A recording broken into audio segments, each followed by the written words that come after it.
Welcome to the Steering Change Podcast, navigating through the commercial transportation industry in Alberta and beyond, powered by the Alberta Motor Transport Association. Here's your host, Kelsey Hipkin. Greetings, listeners of Steering Change. My name is Kelsey Hipkin, and today we will be sitting down with Steve Keppler, co-director of Scopelitis Transportation Consulting out of Washington, D.C. Steve has dedicated his career to the transportation industry, very similar to the co-host that we have today. That is AMTA's Andrew Barnes, Senior Advisor Compliance and Regulatory Affairs, and Industry Advisor Safety and Compliance, Dave Elniski. I myself couldn't even begin to outline the knowledge these gentlemen hold, so after introductions, I'm going to let Dave take it away with the reins. Steve, Andrew, Dave, welcome. Thanks, Kelsey. Thank you. Happy to be here. Yeah, for sure. All righty. Okay, well, thank you very much. So like Kelsey said, I'm Dave Elniski. I'll give my introduction here just in a little bit, but Steve is our guest of honor. Before we get into the questions, you want to tell us a little bit about yourself? Well, thank you for the honor. Thanks, Dave. I've been in the transportation industry 33 years. Mostly all of it's dedicated to commercial transportation, trucking, and bus transportation. Started in the federal government in the U.S., doing enforcement and regulatory and research work. Then I left and went out to the trade association world for about 27 years or so. Well, not quite that long, 24. 3 different associations, one in technology and transportation, another in intermodal transportation, and third, the largest stint was with the Commercial Vehicle Safety Alliance. I was there 16 years and executive director there for 6.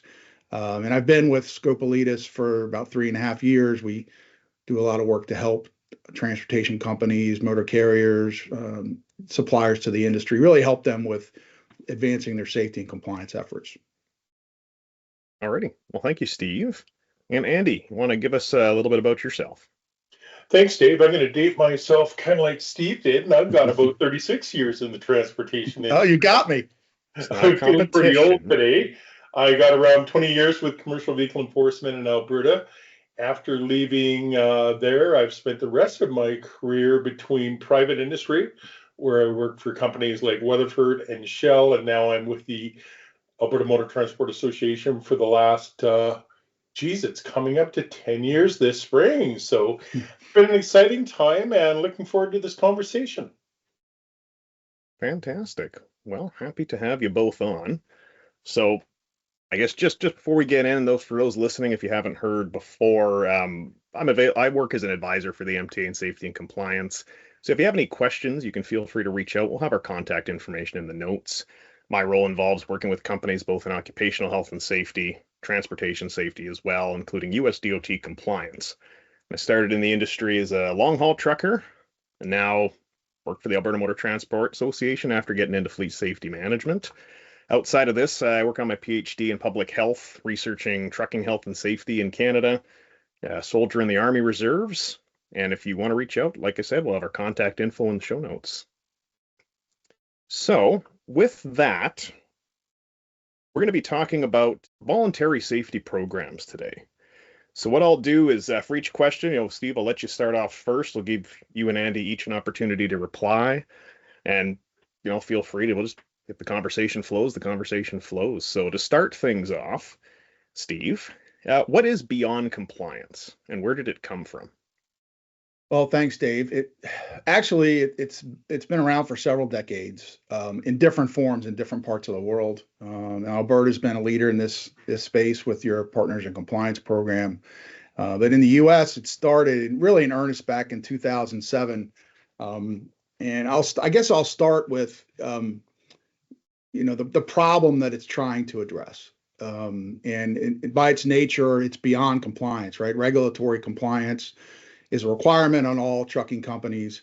But really what we're talking about here is an incentive-based solution to promote safety that's outside of the regulatory framework. And if you look at where we are today, we're really not measurably improving safety. If you look at both US and Canada, frankly, we're worse off in the US. But in 2022, there were 386 fatalities in Canada from commercial vehicle crashes. In the US, there were 5,936. In the U.S., the low point was 3,300 back in 2009. So what we're doing, we need to change, right? So Einstein's thing, staying, don't if you do the same thing over and over, don't expect different results. So, and the regulations are a minimum bar, right? So they're set there to essentially cover the entire industry, and frankly, there are too many of them. And so that's a big challenge today. So fleets have spent a lot of time with compliance, and just because you're compliant doesn't mean you're going to be safe. And so the current measures and government actions are really focused on lagging indicators, looking backwards at compliance, right? And using that as a tool.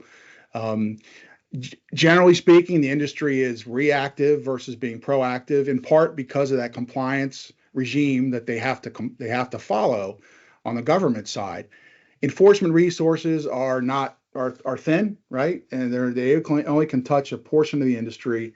And really, our current strategies to address are Band-Aid fixes, and they're not addressing the root causes of the problem. And so the solution with Beyond Compliance, I think, is, again, starting back in 2007 in the US, there were a number of research efforts that went on from very esteemed organizations like the Transportation Research Board, the American Transportation Research Institute, and Congress, has in the U.S. chartered a motor carrier safety advisory committee that looked at these voluntary programs and looked at various types of them and technologies and safety management practices, and all of that work came to the realization that we need to do more, and it's not just about compliance. We need to create an incentive-based program to help advance not just compliance, but safety.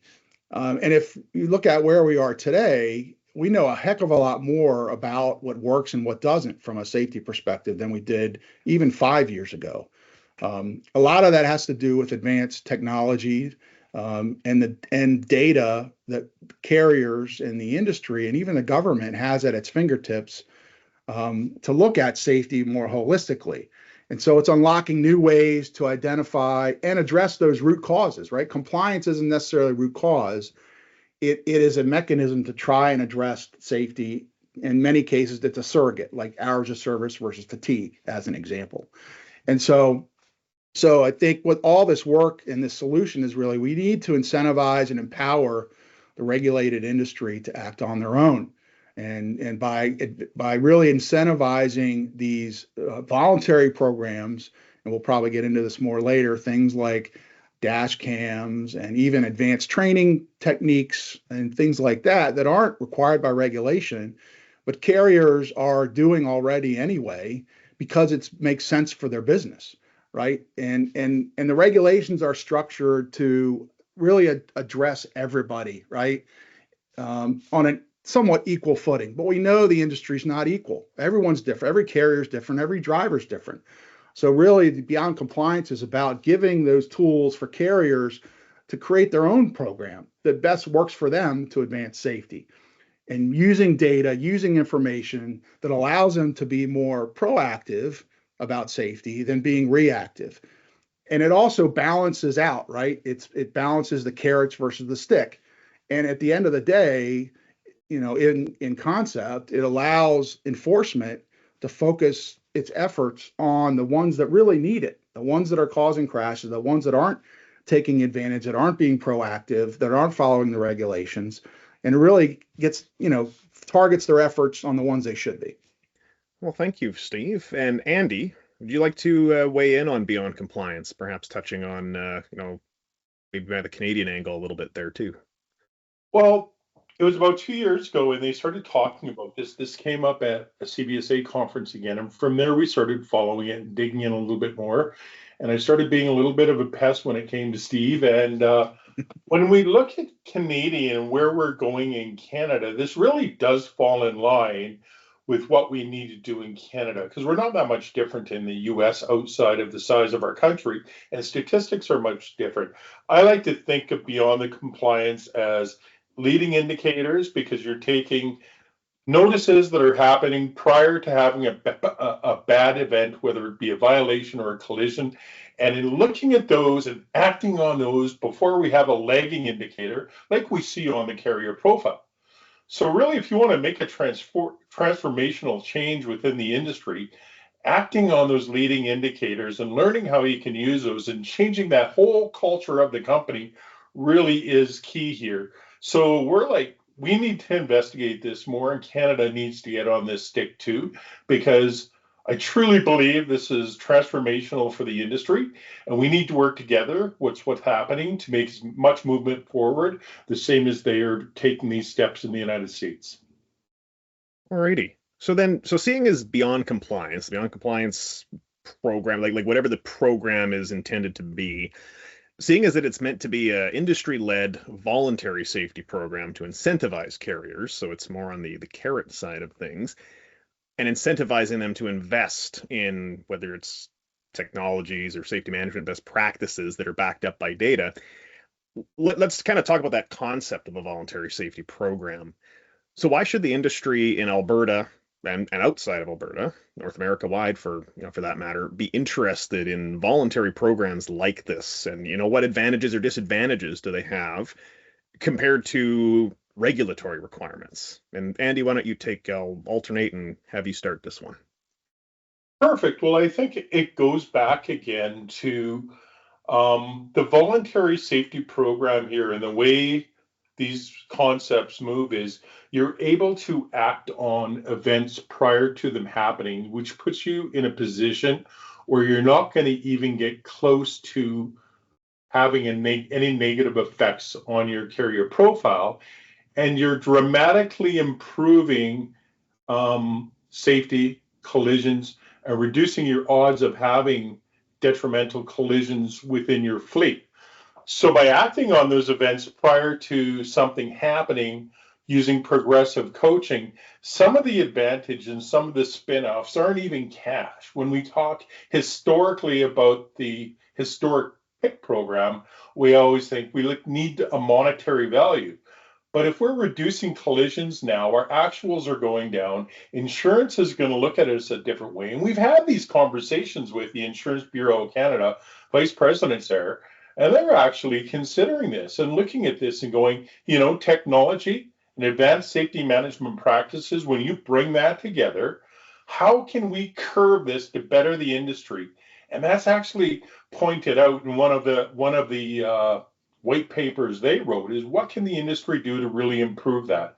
And that's that coaching and mentoring and working with drivers and really working on those skills and things like that too. So you know what? Without even talking about a monetary value, you're going to see the results turn up in a monetary form later on. So I think without even talking cash like we always talked before, this is a way to really transform the industry again. And I keep using that word, but I truly believe that this is how you're going to advance a company ahead a lot quicker than you would in a typical safety fashion.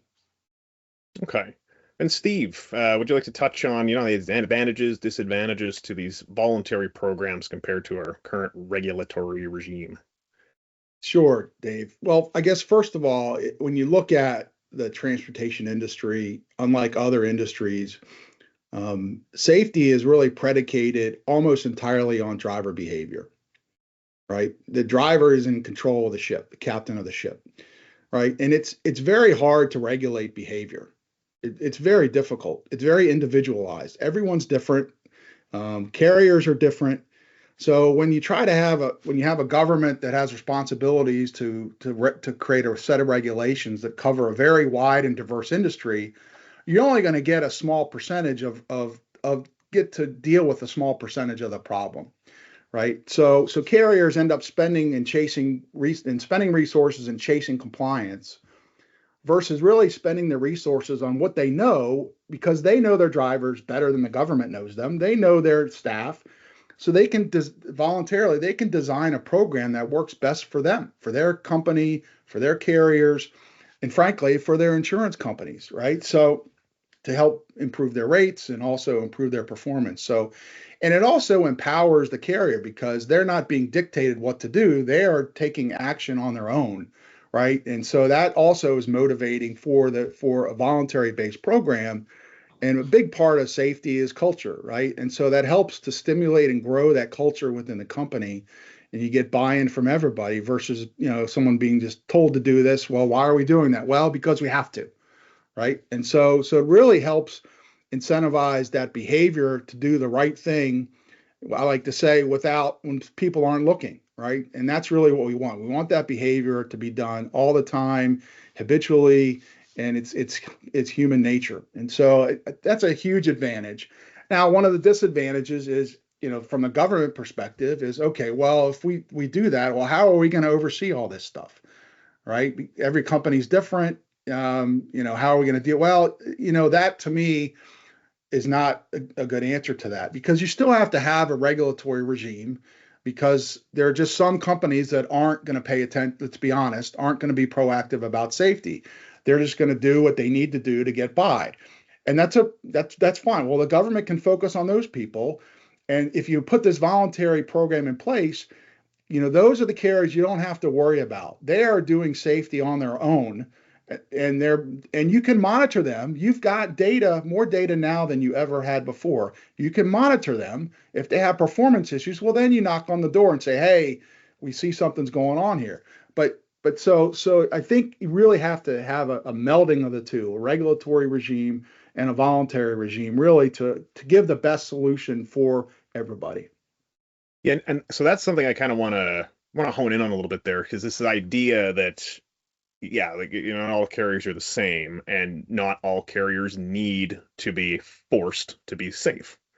There are carriers that they recognize the business value in it. They understand the ethics behind it. That's just how they want to operate, it's how they want to do business. So, kind of what I'm hearing then is a program like Beyond Compliance. It's those are the carriers that this program is meant to assist, help them elevate their safety performance and move beyond minimum requirements, but also, like you're saying, free up the regulators to further, that they can focus on the ones that don't want to be proactive, while the ones that want to be proactive can, improve as they see fit. So I call it the bell curve effect, right? So if you look at a bell curve, you've got the carriers that are on the high end of the bell curve. They're going to do the right thing all the time. You just don't have to worry about them. And then you've got the ones on the lower end of the curve that aren't going to do the right thing no matter what you do, right? You've got all those ones in the middle that I call them fence sitters. They're in the middle.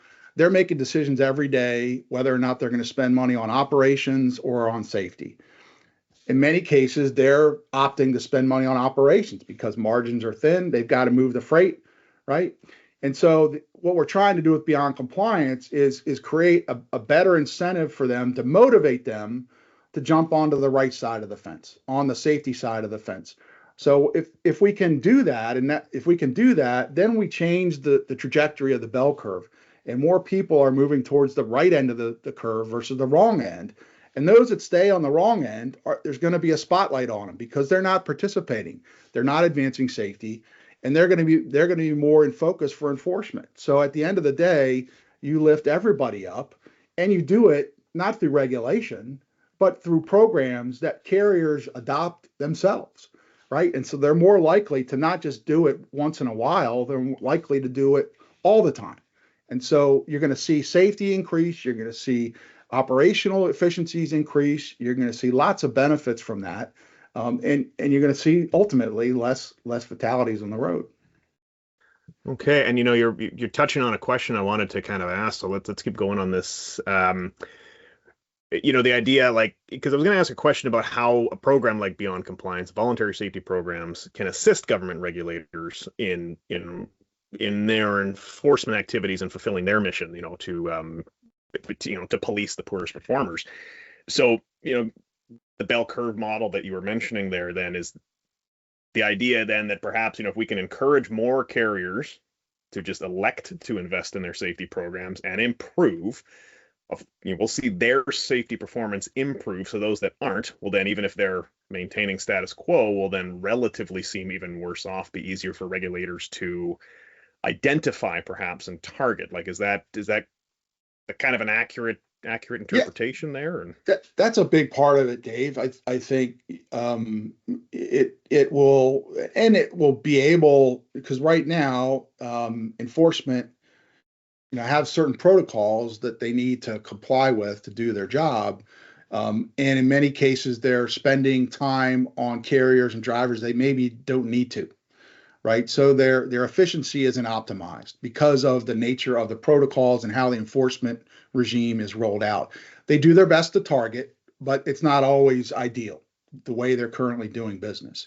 And so in this new world, if you will, with beyond compliance, it's going to give them more accurate, better ways to target their resources on the ones that need it. And frankly, some of them honestly may want to be helped and need the help, right? We know most of the industry wants to do the right thing. In some cases, they just may not know, right? So maybe it's education, maybe it's not enforcement. They just need education, need a little help. And so it's going to allow a government to really provide, in my view, a better service to those carriers. They can spend their time educating those that need it, and they can spend their time enforcing those that need it, right? And leave the ones that are doing things right. Don't leave them alone. You're still monitoring them, but frankly, let's trust but verify. Don't assume that they're guilty before. So let's empower the industry. Let's trust them. It's in their best interest to be safe because it directly correlates to their bottom line. Right. So let's let them do what they do best and unleash the hounds, so to speak. No, I like that. And so, Andy, I want to kind of just go to you here for a bit then. So what are your thoughts on program like Beyond Compliance, these voluntary safety programs, and how they can, assist the government, assist enforcement, work with enforcement? Like, what do you think the benefits there could be? Well, I definitely think, and I think back, I listened to Steve on a podcast when I first started talking about this, and he used to say the same speech that I do, or the same quote, if you would. You know what? We've got enough regulations put in place, and carriers don't need any more regulation. And I don't think government needs to spend any more time regulating things. We have got a bunch of good rules. They'll always need a little tweaking. But really developing this culture where you're really changing things on your own and creating a system that enables companies to really define and learn how to develop the right culture within their company where they're adopting safety, combining with advanced technologies to overcome the problems that they're seeing on the road. They're going to do it themselves, especially when they see those huge benefits when it comes to insurance deductions, less carrier profile problems or CSA score problems in the US. Carriers have the ability, we've already started talking about this, we've had conversations. Is it possible to get a person under 25 years of age in a driver's seat or a person without 2 years experience and insured at the same rate as a typical driver? If you've got some of these advanced technologies, some of these advanced safety management programs, and you're certified, people are listening. Insurance companies are listening. And is that a possibility? Yes. And I think that's going to be the big driver here. As we advance these safety cultures forward and we move in and we adopt programs like this, I think that ball's going to start to roll and people are going to get on board, just like Steve kind of mentioned. And government's going to be able to focus in on those bad actors and the ones that simply are not going to comply at that bottom end of the curve that Steve talked about. So yeah, it's nothing but a positive movement forward in my mind. I think the other thing I'll add to that, Dave, is in the U.S., carriers can be written for 959 different violations. That's a big number. That is quite a few. Right. So I would argue that you could probably cut 90% of those out and actually improve safety. Because for government, now you're not enforcing 959 regulations, and then you've got lots of exemptions on top of that. So enforcement's job is already very difficult, right? So you cut that 950 down, pick a number, 50, 80. But I argue that you slim the regulations down to what is core to safety, right? Versus there's lots of administrative things that are in there that frankly don't have any impact on safety. And so focus on that. Then enforcement can do a better job at enforcement because they don't have to know 1,000 violations, right? They don't have to know all these exemptions. And then the carriers themselves can focus. I don't have to focus on all this stuff either, right? It's focus on the core regulations that really are central to safety and take all those resources that are now freed up and empower industry to spend it on things they know are going to help them. And then enforcement has more resources to focus on the ones that need it. Yeah, that's a really good point there, Steve, because if you have a carrier that is not following rules, more rules will not necessarily, how are more rules going to help? If they're already going to blow off the ones that exist, more regulatory complexity doesn't really seem like a logical path forward anyways to improve safety performance. So because we're talking about Canada and the US here, we're talking about an industry that's not bound by a single jurisdiction. The trucks go all over the place. And we're talking about new programs, what about harmonization between Canada and the US and maybe even other countries potentially? What would be the benefits to getting both countries on board at the same time, roughly, with this program? And Steve, you want to start with that one? Sure. I think I've been a big believer for my whole career, and I've been fortunate enough to work with a lot of Canadians in my career, and frankly, they in some cases do things better than we do in the U.S.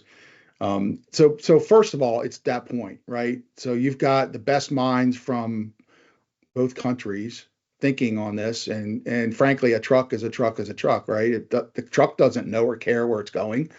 Right. So safety, essentially, there are obviously differences that we need to account for. But in reality, the industry is very similar when it comes to the US and Canada from a safety perspective and a compliance perspective. And frankly, with so much international trade that moves between the two countries and many US carriers operate in Canada and Canada and the US, it frankly makes a lot of sense to try and have a harmonized program so that both countries can take advantage, can get the fruits of that labor and take advantage of that consistency across the border. And at the end of the day, it really promotes trade, and it helps both countries from an economic standpoint, from a safety standpoint, and ultimately, from the public, because we're going to have safer roads. And frankly, the way this is lining up, I mean, this beyond compliance, I've been working on it for 15 years in the U.S. And the way that it's lining up with the opportunity that is presented itself here to work with Canada, I think to me, it's a great opportunity for both countries. And Andy, what are your thoughts, Andy? I was just going to throw in there, Dave, thanks, that really when you look at Canada, we're a federated country. Therefore, every province is slightly different. We think, how are we going to do this? But when you look at it in the big picture, there's really not a lot of differences between the provinces or even a lot of differences between Canada and the US. We're always looking, when it comes to NSC Standard 7, we're looking at collisions, we're looking at violations, we're looking at a CBSA, out of service rate score, and we're looking at audits and things like that. And when you boil all that down, it's the same thing they're looking at in the US. So it really is not impractical. And Steve and I have looked at this, and it really wouldn't be that hard to align things into one program and develop a concept that would work harmoniously between Canada and the US, thus improving some of the carriers. Imagine being able to travel from Canada down to California using the benefits of one program. The interesting thing is, when you look at this program and the technology that's required too, some of these technologies align up too with the proposed level 8 CVSA inspection and things like that too. So the more you advance with technology within your company, the more you adopt the same type of technologies that are being used in the United States or in Canada. We've got a fairly well advanced road screening program with Alberta Transportation, the Alberta Sheriff's Department. The more you use that technology, the better carriers can advance themselves, and the more we can align ourselves with the US, thus making those cross-border and international boundaries seem even less intrusive, even with the current talks that we're having about tariffs and things like that. This could really streamline traffic down to the US and make travel really more efficient and a lot more economical when you look at it in the long run. Dave, the other thing that I'll mention too, relating to this is, and I'll use ELDs as one example, right? There's different regimes in the Canada and US how they've approached electronic logging devices, right? And carriers that operate in both countries have to deal with that, right? And so there's lots of costs that go on with administering those programs and overseeing those programs in both countries. So there's compliance and there's a lot of admin costs and additional costs that they need to bear to be able to deal with that on both sides of the border, right? And so if we've got a program that's consistent and harmonized, they don't have to worry about that, right? So they've got one program. It can be more cost efficient from an oversight perspective on their end, and frankly on the government side, because enforcement has to deal with that issue too, right? So they have to know, okay, so there's a driver that's been pulled over in Ontario. Well, did they come from Michigan? Okay, well, do I know the Michigan rules? I need it on Ontario. So it creates a streamlined and efficiency for both enforcement and industry. And I was just chatting with a senior director out of a U.S. company who was up visiting in Canada, and we were talking about behaviors too. So they're talking about it from both sides of the fence. And that was a topic of conversation the other afternoon, is changing behaviors in that particular country to really advance things forward. So it doesn't matter where you're from, what side of the border you're on, people are talking about the same things. Okay. I'm glad you brought that up as a nice segue into what I kind of wanted to bring up next. So, we've talked about the voluntary safety programs, alignment with the government, and, like the synergy there potentially. But let's talk about research and innovation and fleet safety management. So in trucking, employers have, relatively little control over how work is performed when you compare to other types of industries where, all work takes place in an area owned and operated by the employer. Trucking, for the most part, takes place in public places. It's on the highways, it's in yards that might be private, but they're not owned by the carrier. So it really is the behavior and the actions of the driver of the vehicle really have, a lot to do, the most to do probably, with safety outcomes.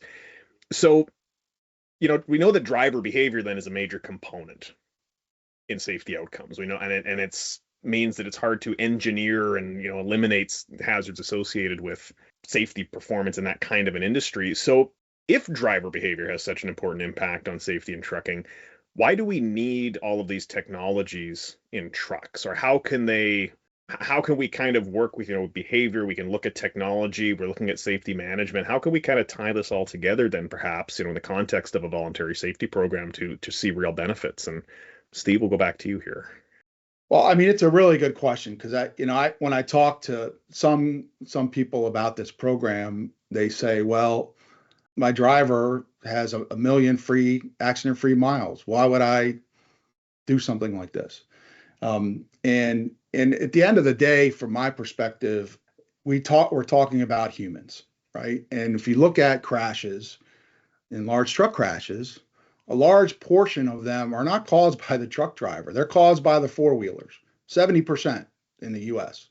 And so humans can't see everything and know everything that's going on around them. It's physically impossible, right? And so one of the values that technology can bring is it can bring better situational awareness to the driver, and allow him or her to act when they need to, because it's providing them more information to make better decisions on the road. So it's enhancing their decision-making capability. So if you've got cameras on, you're going to see the car that's running up behind you on your side or on the right. If you're trying to make a right turn in the squeeze plate, you're going to see that. If you got a collision mitigation system on board, it's going to help saying, well, based on your speed, you're following too close. So it's going to give you that information to help you make better decisions. And so it's going to make that driver, and for one, it's going to help them when they need it. And if you use it right, and back to Andy's point before, with coaching, a lot, you ask someone, no one's going to admit they're a bad driver, right? So they may have built habits over the years that maybe aren't good habits, and they may not know it. So the use of technology, not just for the driver to act at that point in time on the road, but for the fleet to see that and to see that performance, they can use it to better coach that driver and help them, whether they're a senior driver or a new driver. It's going to help accelerate them to be a better driver because they're going to see their own actions and they can learn from them. So those are really key things that I think, is really important to empower. We've got so much information that can be used for the good, we should really be taking advantage of it. It really accelerates things ahead for the small carriers too, because they're always looking at costs, and adding all of this technology is going to be a big cost. But when you think about the incremental change, when you use coaching, when you use new technology and you advance things within your company, how you can reduce collisions and improve safety within your company is going to pay 10 times forward. And I know there's been studies done. Steve, you've quoted in the past, and what was it again? When you do effective coaching along with advanced technologies, and it doesn't have to be expensive technologies, but when you use it smartly, you're able to increase safety performance up to, I think it was quoted 30-some%, was it not? Well, yeah. So there was one camera provider in the U.S. that, they operate all across North America, but they did a study on 5,000 of their fleet customers on the use of these cameras, and they found those fleets that use cameras and actively coached, those motor carriers had a 22% improvement in their crash rates in 1 year. That's huge. That's I mean, big. That's big. In the U.S., that's 1,000 people saved every year. That's a big deal, right? So, and that's just one solution, right? And so there's plenty of other examples that we can use. Advanced training, we know training works. We know, all this advanced driver assistance technology works. We know, and it doesn't always have to be a capital investment in technology. There's lots of management practices, fatigue management as an example. There's lots of these things that don't necessarily have a capital outlay. There's obviously a resource implication, but certainly there's things that on both sides of those fence that really have quantitative benefits to advanced safety. And I'm glad you're bringing, you're highlighting, well, both of you are highlighting the importance of the technology itself, but also how the technology is used. And, it's my understanding with a program like Beyond Compliance that's meant to be flexible and provide any given carrier with a multitude of options for whether it's different technologies, different management practices, or combinations of these to create a safety management system that works for them by selecting things that are, evidence-backed interventions. We're sort of able to kind of combine the two of them together. So are there any perhaps technologies, best practices that are, particularly worth highlighting at this point in time, the kinds of things that a carrier might expect to see as the kind of thing they might want to invest in if they were participating in a program like this? And whomever wants to start first can go. Well, I'll kick this one off, Dave. Speaking with one of our carrier members, they did a study internally on collision avoidance systems in heavy commercial vehicles, and they did a comparison between those vehicles and the ones that were not equipped with that. And I believe it's roughly an $8,000 Canadian add-on when you purchase a truck. But the dramatic difference was a 30% decrease in crashes when it came to collision avoidance systems and auto braking and things like that, to prevent collisions from happening. So they've now corporately adopted that. So, that's just one example, and that's one company statistic that hasn't been looked at. But there's so many out there. And Steve, I'm sure you can quote other stories like that. Yeah, I mean, I think we talk about, cameras is an obvious one, and it's not just, and to your point, Dave, it's not just about throwing the thing on the truck. It's about what you do with the data. And so camera is a combination of a technology and the coaching tools, but even things like, that don't cost a lot of money, like MVR monitoring services, right? So Every year the carrier's got to pull a driver's abstract and look at their performance history in the U.S.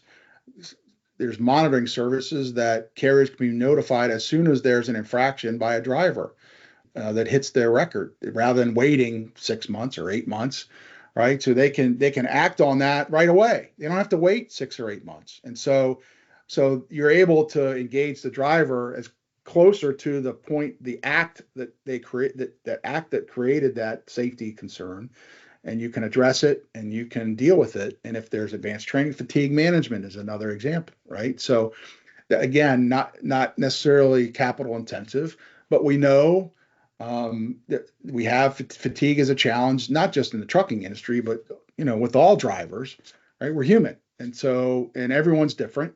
And so there are techniques that you can use to manage that, and everyone's individualized. And so if drivers are empowered to understand when these indicators present themselves, they can take action, right? And their carrier, they don't have to worry about calling the carrier, say, look, I'm tired, I'm going to pull over. They don't have to be scared to make that call, right? The carrier understands it and appreciates it. So there's just a few examples. Collision mitigation systems, lane departure warning systems. I mean, there's a long list of things that we have substantiated evidence that they work, and they're out there today. It's not, something that's off in the future. It's out there today. It works. We know it works. We've got evidence it works. Well, let's incentivize people to go do it. Well, that is a really good point, and it's going to kind of, and it has to be a big component of any such program, is also helping companies, navigate this world. I mean, if you look at the history of, some tasty technologies in trucking, for example, things like the automatic slack adjuster or ABS systems, things like that. If we kind of look at timelines from when things like this are, first they're invented and then they're promoted, and then we see the benefits, and then eventually they become regulation and they become standard in vehicles. Sometimes it's decades, sometimes it's years, but there's so many new technologies now coming out. It's not like that anymore. We can't focus on one technology and trial the thing for 15 years. There's so many that's keep out quickly. So helping companies navigate is going to be key. You're absolutely right, Dave. And I think it's going to take a village. And I think to that point, the one thing that I'll mention too is, even if government were to try to regulate this stuff, they couldn't keep up. Right? They just can't keep up with the advancements in technology. And so government shouldn't be hamstringing technology advancement. They should be incentivizing that. Now, the government can perform a good and important role, right? They can research, they can help quantify these things, to give that, to your point, Dave, and help educate those people when they're making decisions. Here's the things here's what this does, here's what it doesn't do.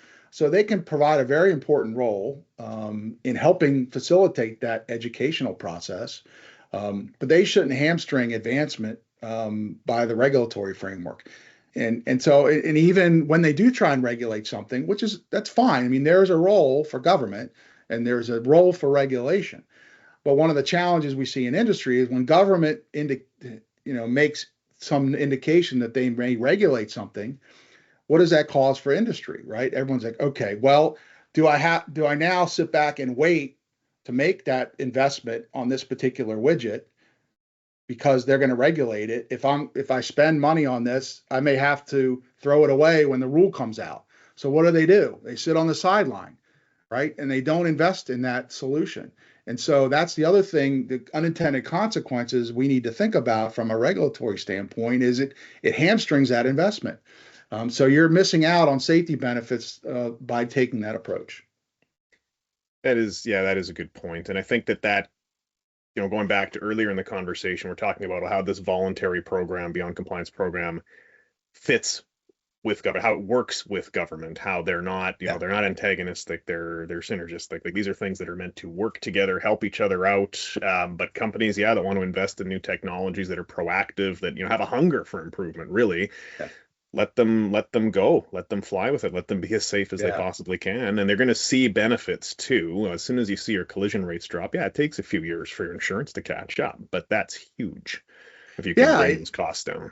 You're right. And again, I'm not discounting the important role government plays here, and the fact that they have to do regulations. And I would just argue that the regulatory process needs to change because it doesn't fit with today's environment, fast-paced environment, and to have years go by before rules get adopted just doesn't work in today's transportation environment. It has to change, and the government needs to be willing to consider third-party research as an example, right? A lot of companies would be willing to provide data, anonymized data, if the government is intending to do a rule on a certain thing. Let's figure out a different way to partner between government and industry, so you're leveraging industry data. Government doesn't have to spend all these resources on research and take years and years and years.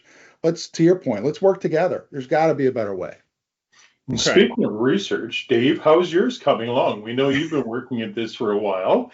I've been kind of waiting for a moment to bring this up because I think the work that you're doing, and maybe people don't know, but right now Dave is writing a white paper and doing a lot of research on using advanced safety management programs as well as safety technologies and bringing those together. How's it going? Well, I guess now that you've said that on the podcast, I guess that kind of commits me to finishing the project. So thank you for that. Thank you. When's the date, Dave? Off, but no, that's actually an excellent segue because we're getting to where we need to kind of segue into final thoughts. Right now, I am working on a white paper where we're looking at, first of all, just really describing a lot of these different safety technologies and also specific management best practices in a format that is accessible to carriers, that kind of explains, well, what are all these things? Because they are complicated. The language is complex. New ones come out all the time. So, I mean, it would have to be, ultimately, it's a living document, I suppose. But, the first iteration, anyways, of this paper is meant to lay out what do fleets have available to them today? What technology exists? What is the evidence behind it? If possible, what is the return on investment? Can that be quantified? And if so, in what environments, as well as safety management practices as well. And also describing these technologies so that fleets understand, is this something I just check the box when I'm buying a new truck, like an automatic emergency braking system? Or is this something that, we purchase, we install, but also requires active management, such as reviewing camera footage or actually doing the coaching? If the system might use artificial intelligence to say, hey, this driver, might have committed this error or something like that, but it still has to be followed up, which requires, additional resources beyond the initial purchase.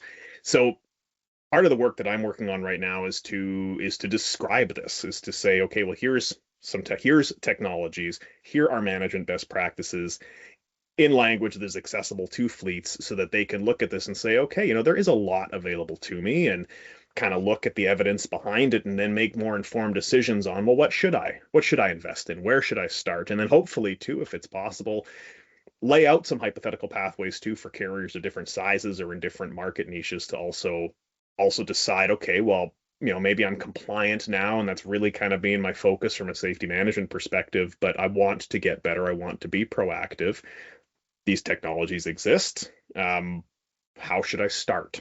And then perhaps giving them pathways to start as well, so that companies that are kind of, you're busy, you're drowning in information, let's cut through a lot of that, and here you go. Here's what's available to you, and here's some ways to start, and also potentially laying the foundation as well for beyond compliance, for programs that can also look at this technology and say, okay, well, if we have a lot of evidence to suggest that a certain management practice coupled with a type of technology is going to reduce collision rates, injury rates, like whatever the benefit is, if that can be quantified, if there's evidence, we could perhaps start talking about real incentives for companies to invest in their safety management programs.